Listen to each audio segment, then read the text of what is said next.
Hello, good morning everyone. So today in this lecture we are going to discuss a very most important theory, limitation of Ohm's law. As you know, in the previous lecture we have discussed temperature dependence resistivity and numericals based on that concept. अब आज के इस lecture में हम Ohm's law की limitations, मतलब अभी तक हम 10th स्टैंडर्ड तक यही चीज पढ़ते आए कि V is directly proportional to I. V की वैल्यू जितनी इंक्रीज करेंगे, वोल्टेज की वैल्यू जितनी इंक्रीज करेंगे, उतना ही करंट इंक्रीज होगा. इसलिए हमने ऑलवेज ये चीज स्टडी की है कि V is directly proportional to I and V versus I का ग्राफ हमने देखा ऑलवेज स्ट्रेट लाइन. बट आज इस लेक्चर में हम ऐसे बहुत सारे मटेरियल्स या फिर डिवाइसेस जिसके अंदर V is directly proportional to I के लिए straight line graph, it means काफी रीजन ऐसे भी हो सकते हैं जहां पे हमें स्ट्रेट लाइन रिलेशन मतलब V और I की डिपेंडेंसी मिल सकती है. एक ही ग्राफ के अंदर ऐसे भी रीजन आएंगे जब हम V की वैल्यू चेंज करना चाहेंगे तब भी I की वैल्यू चेंज नहीं होगी. तो ये सारी चीज पॉसिबल है ऐसे टाइप के मटेरियल्स में, ऐसे डिवाइसेस में जहां पे ओम्स लॉ ओबे नहीं होता. सो 3 पॉइंट्स विथ 3 ग्राफ्स ये हमने पूरा प्रिपेयर किया. ये थियरी आपको एग्जामिनेशन में 2 और 3 मार्क्स में आ सकती है. सो पॉइंट वाइज सारे स्टेप्स देखने हैं, सारे ग्राफ समझने हैं, ग्राफ को कैसे रिप्रेजेंट करना है, कौन सा रीजन कौन सी चीज यहाँ पे एक्सप्लेन करती है, ये सारी चीज डिटेल में हम एक्सप्लेन करेंगे. So point number 1, for certain materials and devices voltage V and current I are not proportional to each other, so in such cases Ohm's law is not obeyed. Number 1, V and I are not proportional to each other. अब हमने जहां पे भी ये चीज study की है और जितनी भी इस चीज को माना है कि V is directly proportional to I, it means V is equal to I into R.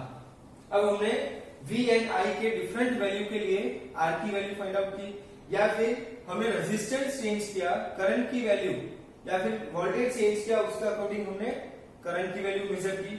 इस सारे चीज में हमने ऐसा देखा था इनिशियली जब हमने 10th स्टैंडर्ड में ओम्स लॉ स्टडी किया, तब हमने देखा कि इस सारे वैल्यूज के लिए V एंड I के लिए हमें ऑलवेज स्ट्रेट लाइन ग्राफ मिलेगा और इस ग्राफ का स्लोप हमें मिलेगा रेजिस्टेंस.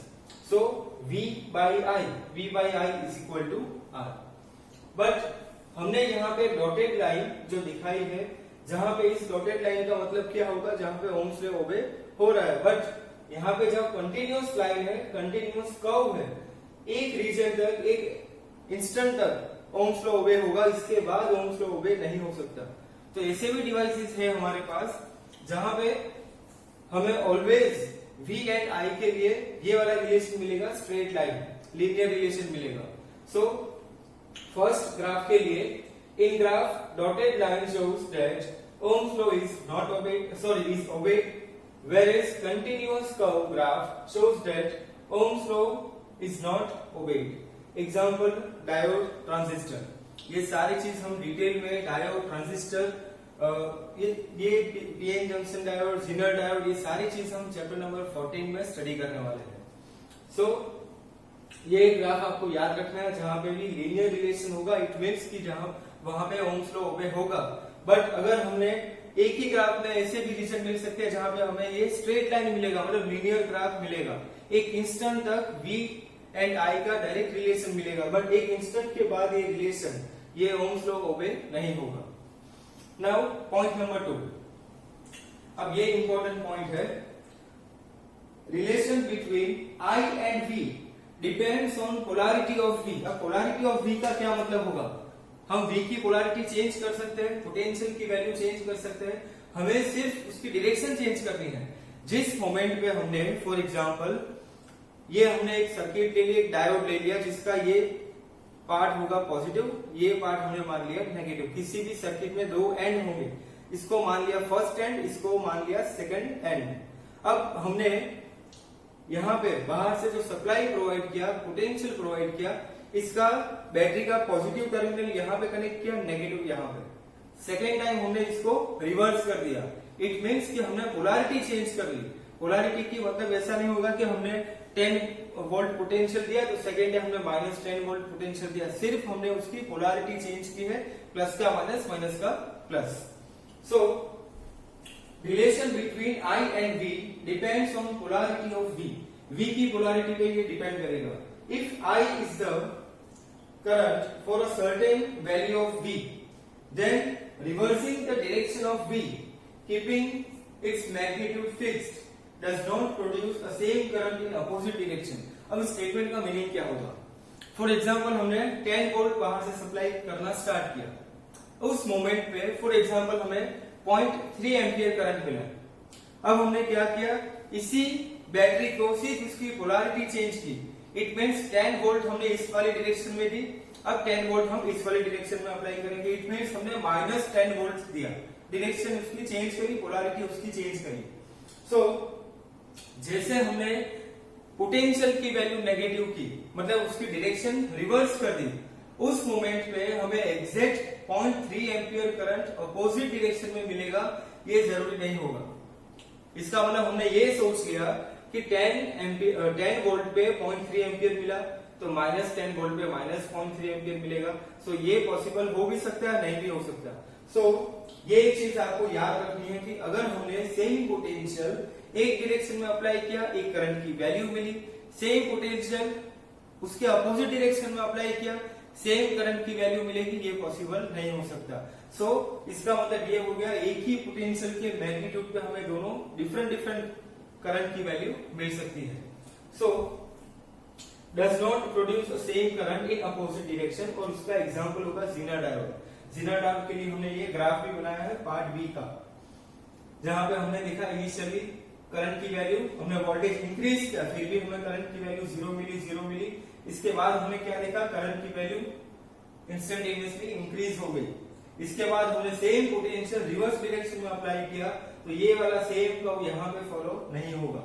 इसका मतलब हमें same value of voltage, same magnitude of voltage पे इक्वल करंट्स दोनों डायरेक्शन में नहीं मिल सकते, या फिर मिल भी सकते। ये दोनों कंडीशन में एक पॉसिबिलिटी हमें चेक करनी होगी, जिसके लिए हमने जीनर डायोड का एग्जांपल लिया। अगर हमने 10 वोल्ट पावर सप्लाई बाहर से अप्लाई किया, उसके अगेंस्ट में हमें करंट की वैल्यू मिली, उसी वोल्टेज को अगर हमने सेम मैग्नीट्यूड के साथ रिवर्स कर दिया, तब हमें सेम करंट की वैल्यू अपोजिट डायरेक्शन में नहीं मिल सकती। सो ये एग्जांपल आपको याद रखना है, जहां पे ओम्स लॉ ओबे नहीं होगा। Now the last point see, the relation between V and I is not unique. It means there is more than one value of V for the same current. Example gallium arsenide. अब ये भी एक important point होगा। सबसे पहले तो relation between V and I is not unique. Unique का मतलब क्या होगा, हमें किसी डिवाइस के लिए पोटेंशियल अप्लाई किया, करंट की वैल्यू मिली, आफ्टर सम टाइम हमने देखा उसी डिवाइस के साथ हमने सेम पोटेंशियल प्रोवाइड किया, हमें वापस करंट की वैल्यू मिलेगी। V एंड I का रिलेशन यूनिक नहीं होना, इसका मतलब हमें ऑलवेज सेम V की वैल्यू पे सेम I की वैल्यू नहीं मिल सकती। हमने अलग अलग वोल्टेज के साथ करंट की वैल्यू डिफरेंट तो मिल सकती है, ये तो हमने नॉर्मली भी स्टडी किया था, बट ये भी हो सकता है कि एक ही वोल्टेज पे डिफरेंट करंट भी मिल सकता है। तो ऐसा कब पॉसिबल होगा, गैलियम आर्सेनाइड एक डिवाइस के अंदर ऐसा पॉसिबल हो सकता है। इसके लिए हमने ग्राफ भी रिप्रेजेंट किया। फॉर एग्जांपल हमने देखा इस ग्राफ में इनिशियली ओम्स लॉ ओबे होगा, ये हमारा लीनियर रीजन हो जाएगा। इनिशियली जितना हमने V इंक्रीज किया उतना ही I की वैल्यू भी इंक्रीज हुई, बट इसके बाद हमने क्या देखा कि यहां से कर्व बना। इसका मतलब ये वाला जो रीजन होगा, ये वाला रीजन ये नॉन लीनियर रीजन हो जाएगा, जहां पे ओम्स लॉ ओबे नहीं होगा। बट इसके बाद negative resistance region, because voltage की वैल्यू इंक्रीज की, फिर भी करंट की वैल्यू डिक्रीज हो गई। तो ये भी एक यूनिक रिलेशन नहीं होगा, बिकॉज हमने तो वोल्टेज इंक्रीज की पॉजिटिव डायरेक्शन में, तब भी करंट हमें नहीं मिला, करंट की वैल्यू डिक्रीज हो गई। इसके बाद इस वाले पॉइंट के बाद हमने देखा वापस करंट की वैल्यू इंक्रीज हो गई, तब हमने ये चीज नोटिस की, सपोज हमारे पास यहाँ पे एक वोल्टेज होगा, V1, तब हमें ये करंट मिला फॉर एग्जांपल I1। अब हमने यहाँ पे वोल्टेज अप्लाई किया V2, करंट की वैल्यू इंक्रीज हो गई। अब हमने यहाँ पे अगेन एक वोल्टेज दिया V3, तब हमें अगेन सेम वैल्यू मिली करंट की। मतलब हम वोल्टेज की वैल्यू कंटिन्यूअसली चेंज करते जा रहे हैं, बट हमें करंट की वैल्यू सेम मिल सकती है। तो ये भी एक चीज पॉसिबल होगी गैलियम आर्सेनाइड डिवाइस में।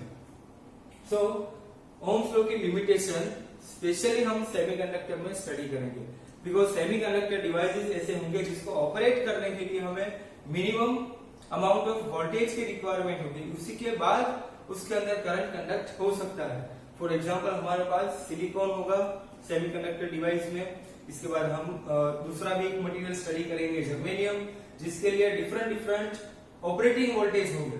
ऑपरेटिंग वोल्टेज इसका मतलब होगा कि जिस वोल्टेज पे वो एक्टिवेट होगा।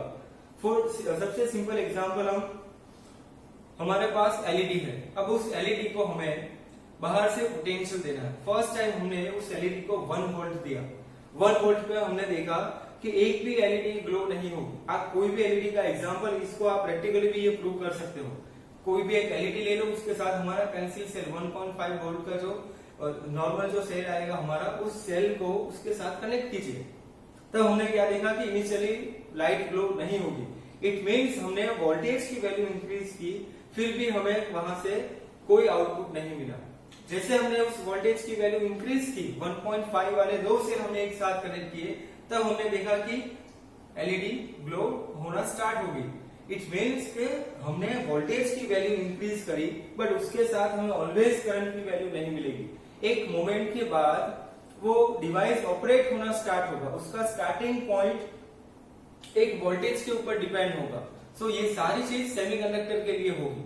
अगर हमारे पास सिलिकॉन का डायोड होगा या फिर जर्मेनियम का होगा, अलग अलग ऑपरेटिंग वोल्टेज के साथ ये डिवाइसेस वर्क करना स्टार्ट करेंगे। फॉर एग्जांपल 0.3 वोल्ट, 0.7 वोल्ट, ऐसे ऑपरेटिंग वोल्टेज डिसाइडेड है सिलिकॉन और दूसरा जो मटेरियल है जर्मेनियम, उसके लिए। सो जब तक हम 0.3 वोल्ट या 0.7 वोल्ट बाहर से अप्लाई नहीं करेंगे, तब तक वहां पे उस डिवाइस को हम एक्टिवेट नहीं कर सकते। मतलब हमने देखा कि हमने यहाँ से 0.1 दिया, 0.2, 0.3, बट हमें करंट नहीं मिलेगा। इट मीन्स हम वोल्टेज की वैल्यू इंक्रीज करते गए, बट हमें करंट की वैल्यू नहीं मिली। बट जैसे ऑपरेटिंग वोल्टेज से हम ऊपर जाएंगे, तब हमने देखा कि यहाँ से करंट फ्लो होना स्टार्ट हो गया।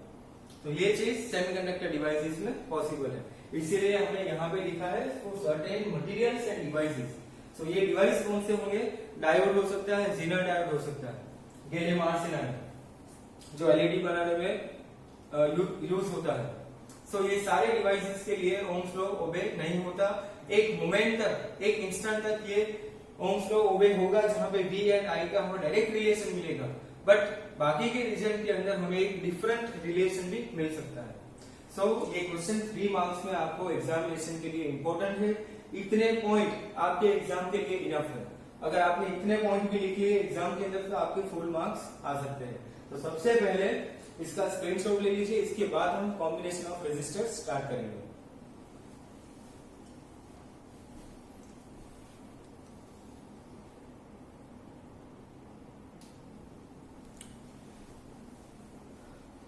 So now combination of resistors, new topic. First one, हमने 10th स्टैंडर्ड में series and parallel combination of resistors study किया था। सेम टाइप ऑफ कंसेप्ट और same concept we are going to discuss, but the main difference is we have some circuit diagrams to solve numericals based on that. So पहले तो हम series combination study करेंगे। अगर हमारे पास n resistor series में connected होंगे, तब सीरीज कॉम्बिनेशन को हम कैसे एक शॉर्ट फॉर्मूला से डिफाइन करेंगे। इसके बाद हम पैरेलल कनेक्शन स्टार्ट करेंगे और उसी के अंदर हम बहुत सारे न्यूमेरिकल्स भी इसी सीरीज एंड पैरेलल कनेक्शन के बेस पे देखने वाला है। So let us start. First one, resistors are in series. अब सीरीज एंड पैरेलल कॉम्बिनेशन हम कैसे डिटेक्ट करेंगे कि कौन सा रेजिस्टेंस सीरीज में है और कौन सा रेजिस्टेंस पैरेलली कनेक्टेड होगा। सो सबसे सिंपल चीज, अगर हमने इस बैटरी से करंट फ्लो करवाना स्टार्ट किया, फॉर एग्जांपल हमने यहाँ पे करंट फ्लो किया I। अब ये करंट बैटरी के पॉजिटिव से निकलेगा और एंड होगा बैटरी के नेगेटिव पे, मतलब यहां तक ये वापस रिटर्न आएगा इस वाले पॉइंट तक। सो यहां से करंट फ्लो होगा, तो करंट के लिए पाथ कितने होंगे? सो हमने यहाँ पे इस सर्किट में ये देखा कि करंट यहां से फ्लो होगा, इस वाले पॉइंट से जाएगा, इस वाले पॉइंट से, इस वाले पॉइंट से, और वापस रिटर्न आएगा। मतलब करंट को पॉइंट 1 टू पॉइंट 2, मतलब पॉजिटिव टू नेगेटिव, वापस रिटर्न आने तक एक ही पाथ है। अब उस वाले पाथ में नंबर ऑफ रेजिस्टेंस कितने हैं? सो नंबर ऑफ रेजिस्टेंस इस पाथ के अंदर होंगे R1, R2 and R3. It makes number of resistors are 3, which are in the same path in which current is flowing. Current जिस वाले path में flow होगा उसके पाथ में 3 रेजिस्टेंस होंगे R1, R2 and R3, और R1, R2, R3 के सारे एंड्स एक दूसरे के साथ कनेक्टेड है। End to end connection, number of path, ये आपको दोनों चीज किसी भी सर्किट डायग्राम में ऑब्जर्व करनी है। अगर हमें एक ही पाथ में बहुत सारे रेजिस्टेंस मिले R1, R2, R3, R4, तो एक ही पाथ के जितने भी रेजिस्टेंस होंगे वो सारे रेजिस्टेंस हम सीरीज में कनेक्टेड होंगे ऐसा बताएंगे। बट अगर हमारे पास करंट फ्लो होने के लिए डिफरेंट पाथ होंगे और डिफरेंट पाथ में डिफरेंट रेजिस्टेंस भी होंगे, तब उसको हम पैरेलली कनेक्टेड बताएंगे। इसके बाद में हम लोग स्टडी करेंगे। बट सबसे पहली चीज सीरीज और पैरेलल कनेक्शन को आपको डिटेक्ट कैसे करना है, कैसे आपको उसको किसी भी सर्किट में इसको डिटेक्ट करना होगा कि भाई ये सीरीज कनेक्टेड है या ये पैरेलली कनेक्टेड है। तो सीरीज कनेक्शन का ये एक बेसिक रूल आपको याद रखना है। करंट जिस पॉइंट से जिस पॉइंट तक फ्लो होगा उस पॉइंट तक जो पाथ बनेगा, अगर एक ही पाथ बनेगा तो एक पाथ के अंदर जितने भी रेजिस्टेंस आएंगे वो सारे रेजिस्टेंस सीरीज कनेक्शन में होंगे। बट अगर अलग अलग पाथ बनेगा तो अलग अलग पाथ के अंदर अलग अलग रेजिस्टेंस भी होंगे, तो वो पैरेलली कनेक्टेड होंगे। सो आपको ये चीज याद रखनी है। सेकेंड थिंग, यहाँ पे हमारे पास 12th स्टैंडर्ड में ऐसे क्रिटिकल सर्किट्स आएंगे जहां पे आपके लिए ये डिटेक्ट करना, ये आइडेंटिफाई करना डिफिकल्ट हो जाएगा कि ये सीरीज या पैरेलली कनेक्टेड है।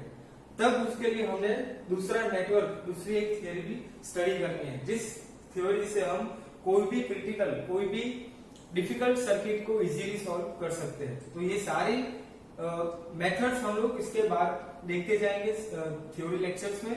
बट आपको अभी सिर्फ ये सिंपल थ्योरी स्टडी करनी है कि अगर सारे resistance end to end connected होंगे, एक सिंगल पाथ होगा, तो ये रेजिस्टेंस सीरीजली कनेक्टेड में होंगे, सो सीरीज कॉम्बिनेशन में होंगे। सो सपोज यहां से हमें करंट I फ्लो करवाया, तो सीरीज कनेक्शन में कौन सी वैल्यू कांस्टेंट है, सबसे इंपॉर्टेंट पॉइंट, इसको हम यहां पे लिखेंगे I is equal to constant. जितना करंट R1 से फ्लो होगा उतना ही करंट R2 से फ्लो होगा, सेम करंट R3 से भी फ्लो होगा। सो सीरीज कॉम्बिनेशन में I is equal to constant, ये एक चीज आपको याद रखनी है। सेकेंड वन, हमने बाहर से V वोल्टेज सप्लाई किया। अब V पोटेंशियल से कितना ड्रॉप R1 के अक्रॉस हुआ, कितना ड्रॉप R2 के अक्रॉस हुआ और कितना ड्रॉप R3 के अक्रॉस हुआ। सो इसको हम V1, इसको हमने V1 मान लिया, इस वाले पॉइंट को V2, और यहां से हमने मान लिया ये V3, V1, V2 and V3.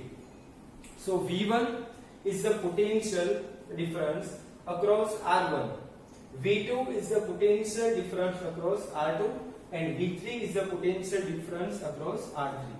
So ये तीनों पोटेंशियल, अब टोटल पोटेंशियल कितना होगा हमारे पास, total potential is equal to V। अब इस V वोल्ट से V1 यहाँ पे ड्रॉप हो गया, V2 यहाँ पे ड्रॉप हुआ और V3 यहाँ पे ड्रॉप हुआ। सो टोटल पोटेंशियल को अगर हमें डिफाइन करना होगा तो total potential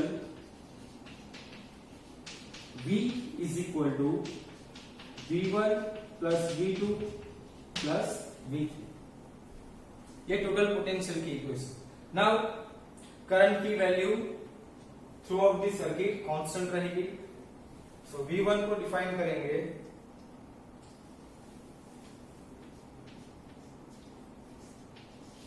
late V1 is equal to IR1, Ohm's law apply किया। Similarly V2 is equal to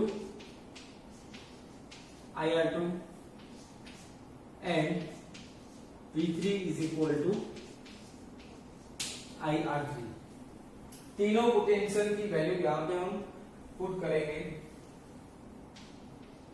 Therefore V is equal to V1 plus V2 plus V3 which is equal to IR1 IR2 plus IR3 which is equal to I common R1 plus R2 plus R3 which is equal to V.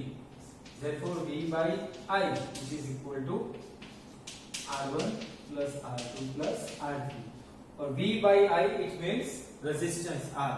अब ये जो resistance मिला इस पूरे circuit का equivalent resistance, इसलिए हमने इसको RS से सिंबलाइज किया। RS it means series resistance. Series combination में जो इक्विवेलेंट हमें रेजिस्टेंस मिला इसको हमने सिंबल दिया है RS which is equal to R1 plus R2 plus R3। सो यहां से एक बेसिक चीज हमें ये पता चलेगी, अगर आपको सीरीज रेजिस्टेंस दिए होंगे तो सीरीज कनेक्शन के अंदर सिंपली आपको इक्विवेलेंट रेजिस्टेंस फाइंड आउट करना होगा। तो सिंपली सारे रेजिस्टेंस के मैग्नीट्यूड का एडिशन करना है, R1 plus R2 plus R3। If R1 R2 up to Rn are connected in series, then RS is equal to R1 plus R2 plus R3 plus up to Rn। And resistance के लिए if R1 is equal to R2 is equal to R3 which is equal to Rn which is equal to R। अगर हमने R resistance की value constant ले ली सारे resistance के लिए, मतलब R1 वाला जो रेजिस्टर होगा उसका भी रेजिस्टेंस R है, R2 के लिए भी रेजिस्टेंस R, R3 के लिए भी R, अप टू Rn तक सबके रेजिस्टेंस हमने मान लिए R। और उसको अगर हमने सीरीज में कनेक्ट किया तब हमारे पास RS होगा n टाइम्स R। ये हमारे पास standard value, standard equation.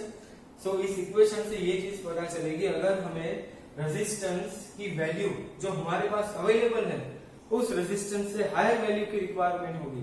For example हमारे पास 5 ओम के 2 रेजिस्टेंस है बट हमारी रिक्वायरमेंट 10 ओम रेजिस्टेंस की होगी, तब हमें ये चीज पता होनी चाहिए, अगर 10 ओम रेजिस्टेंस हमें चाहिए तो 5 ओम रेजिस्टेंस को हमें सीरीज कनेक्शन में कनेक्ट करना चाहिए या फिर पैरेलली कनेक्ट करना चाहिए। अगर हम सीरीज कनेक्शन के साथ जाएंगे तब हमें पता चलेगा डायरेक्टली सारे रेजिस्टेंस का एडिशन होगा, मतलब 5 ohm plus 5 ohm is equal to 10 ohm. तो सीरीज कॉम्बिनेशन से ऑलवेज रेजिस्टेंस की वैल्यू इंक्रीज होगी, ये एक चीज आपको याद रखनी है। So RS is equal to n times R। ये सीरीज कॉम्बिनेशन आपको अगर ये थ्योरी एग्जाम में बाई चांस पूछी जाए तो आपको ये डायग्राम, ये पॉइंट सीरीज कॉम्बिनेशन का सिंपल डेफिनेशन दिया है, इसके बाद इस डायग्राम का डिस्क्रिप्शन भी आपको लिखना होगा, जो मैंने यहाँ पे नहीं लिखा बट आपको अगर एग्जाम में पूछा जाएगा तो आपको इसका डिस्क्रिप्शन लिखना होगा। डिस्क्रिप्शन में सिर्फ R1 R2 R3 V1 V2 V3 इस तीनों चीज को आपको डिफाइन करना होगा। Let R1 R2 and R3 be the resistance which are connected in series and V1 V2 and V3 are potential drop across R1 R2 and R3 respectively। That's it। आपको इतना लिखना है डिटेल के साथ, इसके बाद ये सिंपल डेरिवेशन। सो ये first combination resistance in series. अब नेक्स्ट स्टार्ट करेंगे रेजिस्टेंस इन पैरेलल। तब तक आप इससे ये सारी डिटेल नोट डाउन कर लीजिए, इसका स्क्रीनशॉट ले लीजिए।